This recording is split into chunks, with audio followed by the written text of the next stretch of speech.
समझना होगा, सामान्य दृष्टि से भक्ति की परंपरा में तो प्रभु के चरण से प्रेम होना ही सब कुछ है, पर यह भी समझना होगा राम के चरण राम के जीवन के आचरण ही है। मुझसे किसी ने पूछा कि राम जी सबसे ज्यादा प्रसन्न काय से होते हैं? बाबू जी, कौन सा फूल लाऊं, कौन सी माला पहनाऊं, कौन सा स्तोत्र बोलूं, कौन सा हवन करूं, कौन सा पाठ करूं जिससे राम जी खुश हो जाएं? मैंने कहा जिस दिन ऑप्शन होते हुए तूने सत्य बोला, राम जी खुश हो जाएंगे। जिस दिन प्राणों से भी ज्यादा तुझे प्रण की प्रसन्नता हुई, हमारा जीवन इतना हल्का पड़ गया है कि कई बार हम अपने प्रोमिसेस को ही जीवन भर तक निभाने में कठिन होते हैं। दशरथ की स्थिति यहीं से शुरू हो रही है। लाइफ को इतना तो स्ट्रांग बनाइए कि हम अपने प्रॉमिस को स्वयं एक्सेप्ट करके उसके लिए स्टैंड अप हो सके।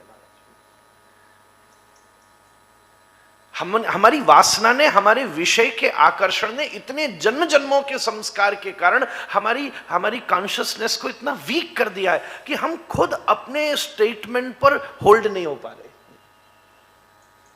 प्रश्न यहीं से खड़ा हुआ, दशरथ को वचन देने, और आज उन वचनों के परिणाम की वजह से वो प्राण छोड़ रहे हैं, प्रण उनके प्राण निकाल रहा है, और दूसरी तरफ राम प्राणों के लिए अपने प्राणों को दान करने को तैयार है। ये आचरण, राम वैल्यू सिस्टम से प्रसन्न होते हैं, एथिक्स से प्रसन्न होते हैं, ट्रूथफुलनेस से प्रसन्न होते हैं। राइट ने आप लाखों फूल 56 भोग चढ़ा दीजिएगा, फायदा नहीं होगा। पर जीवन में जब कमिटमेंट के प्रति हमारा अफेक्शन हो जाता है, मैं सत्य कहूं, जहां चलोगे ना, धनुष बाण लिए राम जी पीछे पीछे चलेंगे।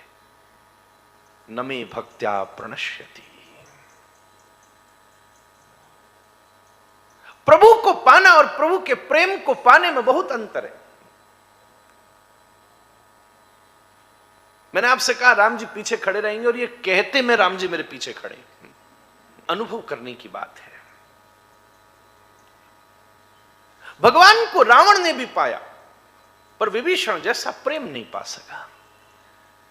कृष्ण को कंस ने भी देखा, पर गोपियों जैसा प्रेम नहीं पा सका।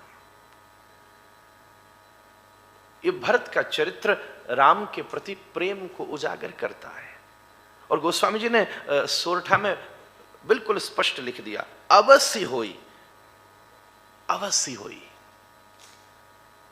एक शब्द पर और ध्यान दीजिएगा, विरति, भव रस विरति। There are always two approaches. एक प्रयास है कि मुझे जीवन में क्या क्या छोड़ना है, एक प्रयास है कि मुझे जीवन में क्या क्या पाना है, और पाने के उद्देश्य के लिए जिन जिन अनावश्यक वस्तु को छोड़ने का प्रयास करना होगा, वो अपने आप छूटती चली जाएंगी।